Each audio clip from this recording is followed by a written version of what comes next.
Hello বন্ধুরা, সবাই কেমন আছো? আশা করছি সুস্থ আছো, ভালো আছো। আমি একটু অসুস্থ ছিলাম, তাই জন্য ভিডিও শেয়ার করতে পারিনি। তবে এখন থেকে ভিডিও শেয়ার করব আবার আগের মতোই। শরীরটা একটু খারাপ থাকায় সত্যি ভিডিওগুলো জমে গেছে, শেয়ার করতে পারিনি। তো দেখো, এখানে আমরা ছয়জন একটু ঘুরু ঘুরু করতে গিয়েছিলাম, সেই ক্লিপগুলো আমি তুলে রেখেছিলাম। তো ছয়জন বলতে আমি, দিদি, জাইম্বু, আমার হাজবেন্ড, দিদির দেওর, দিদির মেয়ে, এই ছয়জন মিলে গিয়েছিলাম একটু মাসি বাড়িতে।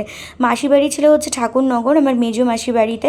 তো মাসি অনেক দিন ধরেই বলছিল তোরা আয় তোরা আয়, যাওয়াই হচ্ছিল না। তো এত গরম পড়েছে, যাওয়াই হচ্ছিল না। তো ফাইনালি দেখো, আজকে ছুটির দিনে সবাই মিলে চলেই গেলাম। এটা হলো আমার মেজো মাসি বাড়ি। তো এই বাড়ি হচ্ছে ঠাকুরনগরে মাসি বাড়ি। তো আমি গিয়েছিলাম সোজাসুজি একদম ক্যান্টনমেন্ট থেকে, একদম ডিরেক্ট গিয়েছিলাম, আর দিদি গিয়েছিল হাবড়া থেকে। তো ফাইনালি আমরা ঠাকুরনগর স্টেশন নেমে সবাই মিলে একসাথে হলাম। দেন ওখান থেকে দেখো মিষ্টি কিনে নিয়ে টোটোতে করে উঠে চলে আসলাম মাসি বাড়িতে। মাসি বাড়িটা প্রচণ্ড ঠান্ডা, চারিদিকে এত গাছপালা না বলার মতো না, সামনে পুকুর, আর খুবই ঠান্ডা মাসি বাড়ি, মানে পাখা ছাড়াও যেন বসে থাকতে পারো এরকম একটা ব্যাপার। তো এখানে এসে প্রথমে আমাদের শরবত দিয়েছিল, দেন দেখো চা করে দিয়েছিল। গরমের মধ্যে প্রথমে আগে শরবতটা খেয়ে না প্রাণটা সত্যি জুড়ে গেছিলো। তারপরে একটু চা খেলাম হালকা করে। চা খাওয়ার পরে দেখো দুপুরে যখন খাওয়ার সময় এলো, তখন বৌদি এখানে সব দেখাচ্ছিল। মাংস করেছিল, মাছের মাথা দিয়ে মুগ ডাল করেছিল, পাঙাশ মাছের দেখো পাতুরি করেছিল, এটা হচ্ছে পাঙাশ মাছের পাতুরি। আর মাসি সত্যি বলতে সেই ছোটো থেকে খেয়ে আসি মাসির হাতের রান্না, পাতুরিগুলো খুব সুন্দর করে, দুর্দান্ত হয়। কলা পাতার উপরে বেশ মানে কি সুন্দর যে করে বলতে পারবো না, তবে খুব টেস্টি হয় খেতে।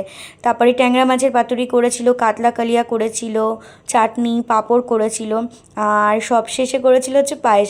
পায়েসটা খুব সুন্দর হয়েছিল। এবার দেখো, এত কিছু তো একসাথে খাওয়া যায় না, তবুও কিন্তু আমরা একটু একটু করে সব কিছুই খেয়েছিলাম। আর মাসি এত কিছু রান্না করেছে আমাদের জন্য, সেই সকাল থেকে উঠে, মানে ভোর থেকে উঠে, আর আমরা খাবো না সেটা কখনো হয়?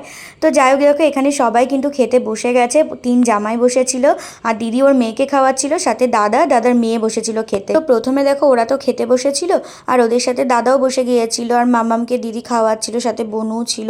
তো ওদের খাওয়া হয়ে গেলে পরে বাড়ির বড়রা খেতে বসবে, আর 3 বৌদি আর আমরা 2 বোন পরে বসবো। তো ওদেরকে দেখো সাজিয়ে সাজিয়ে দিচ্ছিল বাটিতে করে, কি সুন্দর লাগছিল দেখতে। সবাই কিন্তু খেয়েছে, আর খুব সুন্দরও হয়েছে রান্নাগুলো, খুব টেস্টি হয়েছিল সত্যি বলতে। তো অনেক দিন পর মাসির হাতে রান্না খেয়ে না খুব ভালো লাগছিলো। সবাই মানে বলছিলাম যে থাকলে আরেকবার রাতে খাওয়া যেত। তো এখানে খাওয়া দাওয়া সেরে আমরা সবাই মিলে গল্প করছিলাম, আর দীপদা দেখো এখানে কার্ডের নাম লিখছিল। আর আমরা দেখো এখানে বাচ্চাদের জন্য কিছু পোশাক নিয়ে এসেছিলাম, সেগুলো এখন খোলা হবে।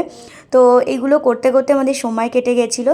তারপর সন্ধ্যাবেলা একটু চা খেলাম, আবার চা খেয়ে দেখো আমরা আবার ব্যাক করেছিলাম। তো আজকের দিনটা এইভাবেই কাটালাম। মাসি বাড়িতে গেলে খুব আনন্দ হয়, যেহেতু ওরাও থাকে আর আমরাও একসাথে গিয়েছিলাম, খুবই আনন্দ হয়। তো চলো, ব্লগটা এ পর্যন্তই। কেমন লাগলো অবশ্যই জানিও। টাটা।